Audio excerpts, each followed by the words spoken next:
On January 14, 1980, Sophie Barrera was ready to leave work at just before 5 p.m. She owned a dental lab in St. Louis, and when she got into her red 1975 Ford Pinto, she already knew that she was probably on someone's hit list, but she couldn't stop living her life. The previous year, someone had planted a bomb just outside her garage, clearly in an attempt to kill her, but the bomb had gotten soaked with rain and didn't detonate properly. 9 months later, that person would succeed in their second attempt when Sophie backed her car over a pressure switch that caused the dynamite under her driver's seat to explode. It didn't take long to connect her murder to a suspect, but when they started looking into his past, they soon realized that it was not his first murder. He had been committing murders for over 2 decades. This is Monsters.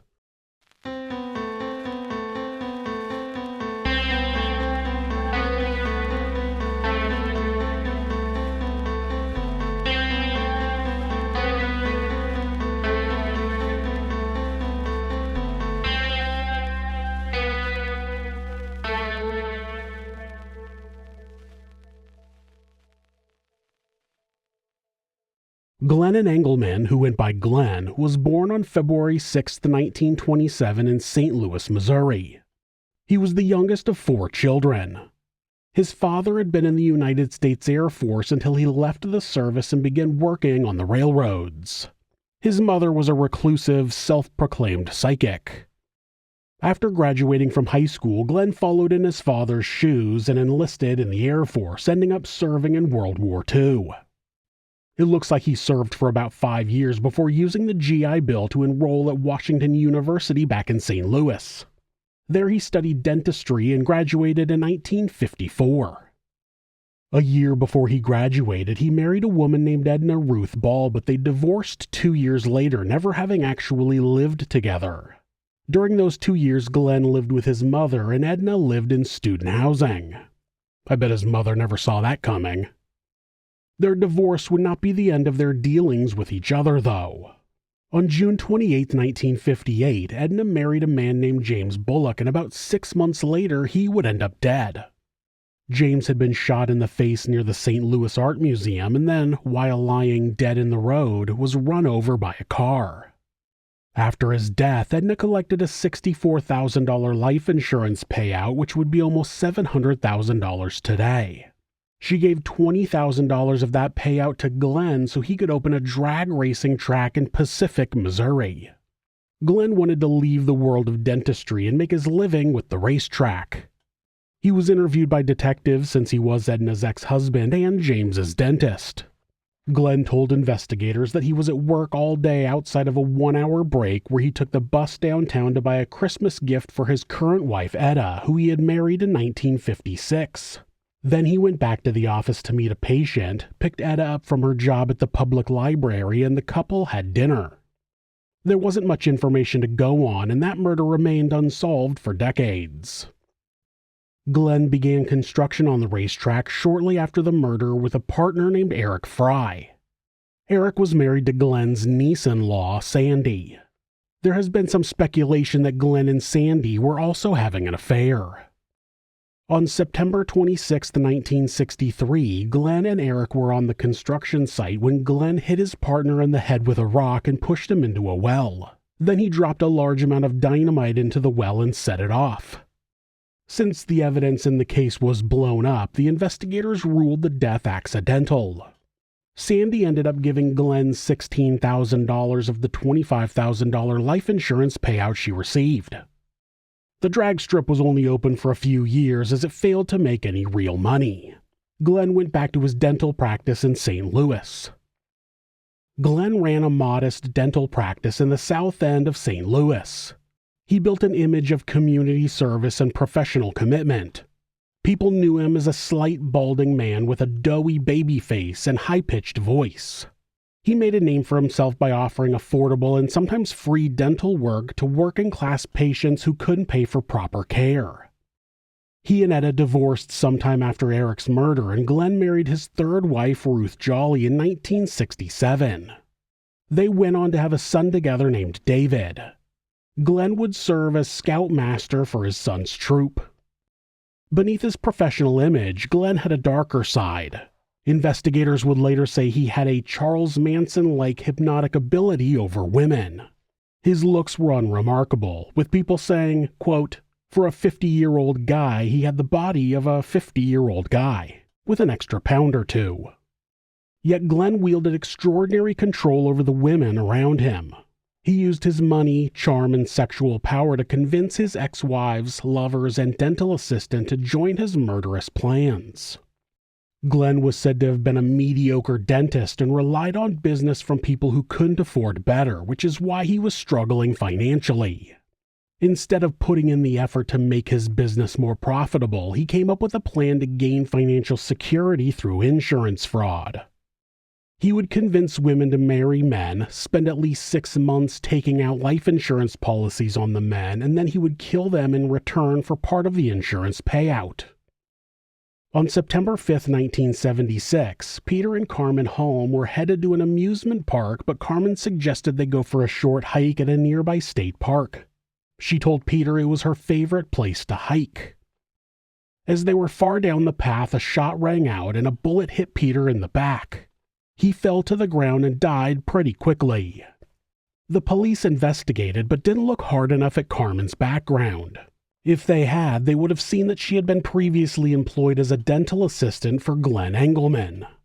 It would have been the third death where his name came up, but the connection was never made, and authorities determined that Peter had been shot accidentally by someone out doing target practice.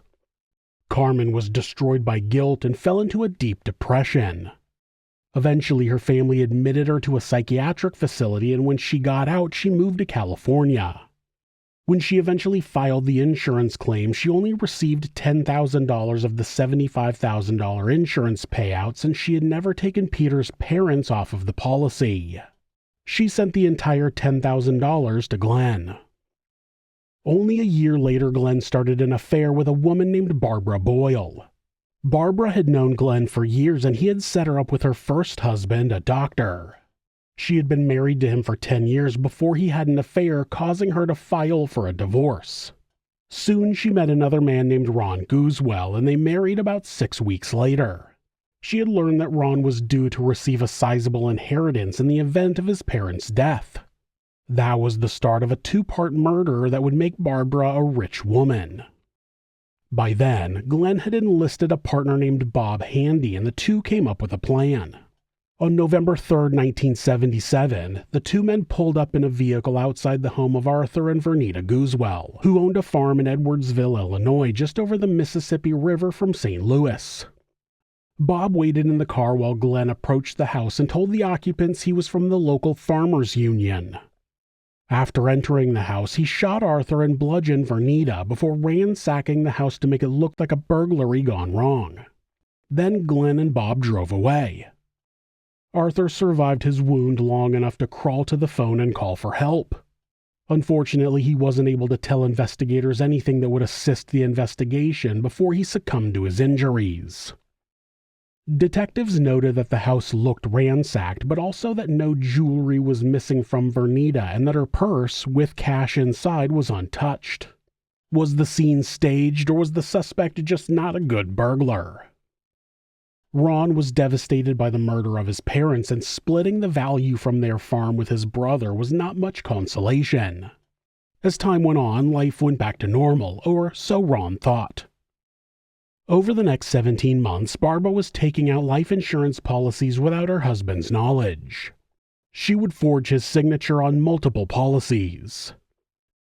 During that time, Ruth had been threatened repeatedly by Glenn, and she was able to divorce him.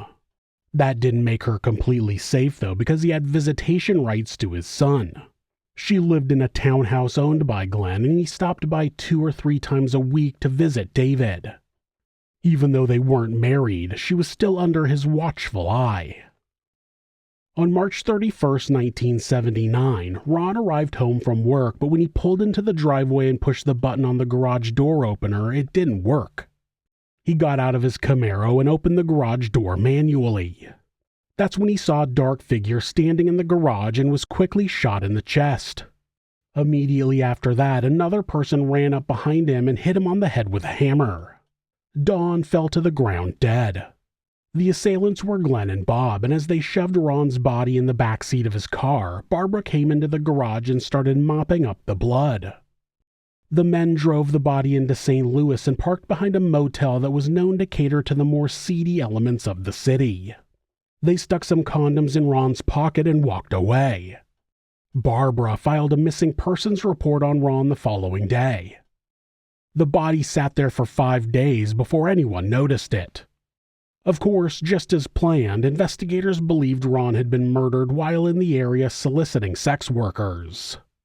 Barbara ended up collecting $340,000 in insurance and inheritance. That would be about $1.7 million today. Then she sold her house and moved away. The plan was always to share some of the money with Glenn, but it's not clear how much she gave him.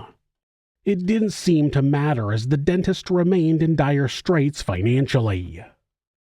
Sophie Barrera had had Glenn's dental practice as a customer of her dental laboratory for years, but by 1979 Glenn owed her $14,000 due to having to charge him extra because her employees had to spend extra time fixing his sloppy work. She had finally decided to take the dentist to court, and it wasn't long after being served with paperwork that Glenn decided to eliminate Sophie.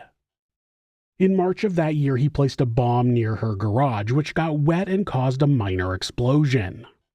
After that, Sophie dropped the lawsuit as she suspected the bomb had been placed by Glenn. Through the rest of the year, she realized that she didn't want Glenn to win, and she refiled the lawsuit. On January 14, 1980, Glenn crafted a bomb from dynamite and placed it under the driver's seat of her car. He had wired it to a pressure switch that would detonate the bomb when the wheel rolled over the trigger. As she put the vehicle into reverse and began backing out of the parking space, the bomb exploded.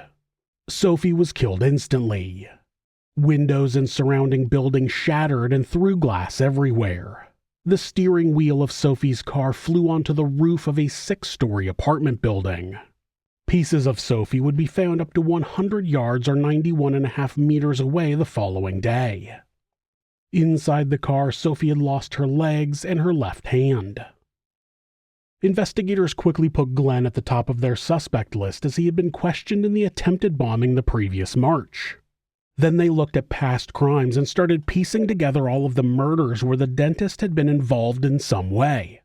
The murder of James Bullock came up, and then the death of Eric Fry. Then the investigators tracked down Glenn's third wife, Ruth. Ruth was reluctant to talk to the detectives because she was afraid that Glenn would kill her. He had already threatened to take their son away, saying that he would kill her and take David when he turned 14. He apparently believed that a boy only needed a mother up until that age, which seems fairly arbitrary, but you can't look for reason from the unreasonable. The authorities offered her protection in exchange for telling them everything she knew about her ex-husband. Ruth opened the floodgates and described all of the crimes that Glenn had told her about. The murder of Peter Halm, the murders of the Gusewelles. She even mentioned the death of Eric Fry was not an accident. The problem with Ruth's stories is that Glenn had told her all of it while they were married, which meant none of it was admissible in court due to spousal privilege. They offered her and her son witness protection in exchange for wearing a wire and getting Glenn to confess to any of his murders. Over the next few weeks, Ruth attempted to get Glenn to admit to something on tape, but wasn't successful. Finally, on February 14, 1980, Glenn and Ruth went out to dinner while she was wearing a recording device. Not long before that, there was an article in the paper about Glenn being a suspect in Peter Halm's murder, and Ruth brought that up. Glenn immediately complained that he hadn't gotten enough money out of the whole affair, which only led to more questions from his ex-wife. Glenn said enough to show he knew enough details of the murder that he had to have been involved. Within days, Ruth and David were in witness protection and Glenn was under arrest. Glennon Engleman was sentenced to 60 years without the possibility of parole for the murder of Peter Halm.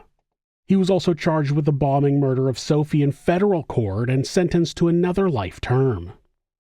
Over the next few years, with the serial killer safely locked away, investigators worked on building cases for the other murders. When Ron Gusewelle's house was re-examined, they found blood spatter in the garage and Barbara was tracked down in Florida where she was arrested.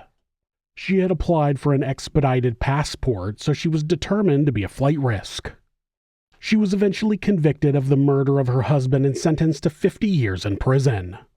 Glenn was also charged with the murder of Ron, and after Bob Handy made a deal with prosecutors in exchange for testimony, he was charged with the murders of Arthur and Vernita. He ended up pleading guilty to those 3 murders and sentenced to 3 additional life terms without parole. Nobody was charged for the murders of James Bullock or Eric Frey. Bob Handy was sentenced to 14 years for his involvement in the murders of Ron, Arthur, and Vernita. Barbara Boyle was released on parole in 2009. Glennon Engleman died on March 3, 1999 at the age of 72. This is one of those stories where someone put a lot of work into making money through murder when they could have put half that work into making just as much money legitimately. Dentists are known to make a good living, and if he had just stepped up the quality of his dental practice a little bit, he could have lived a very comfortable life. Some people are just evil and they like the excitement of criminal activity. He could have easily made a good living as a dentist, but that didn't excite him like being a monster did. Thanks for watching This Is Monsters. New episodes are uploaded twice a week on Mondays and Thursdays. There are occasional bonus episodes covering unsolved cases in criminal history. If you have a suggestion for a case you think I should cover, leave it in the comments. You can always follow the channel on Instagram at thisis_monsters and purchase merch at thisismonsters.com. Thanks so much, and be safe.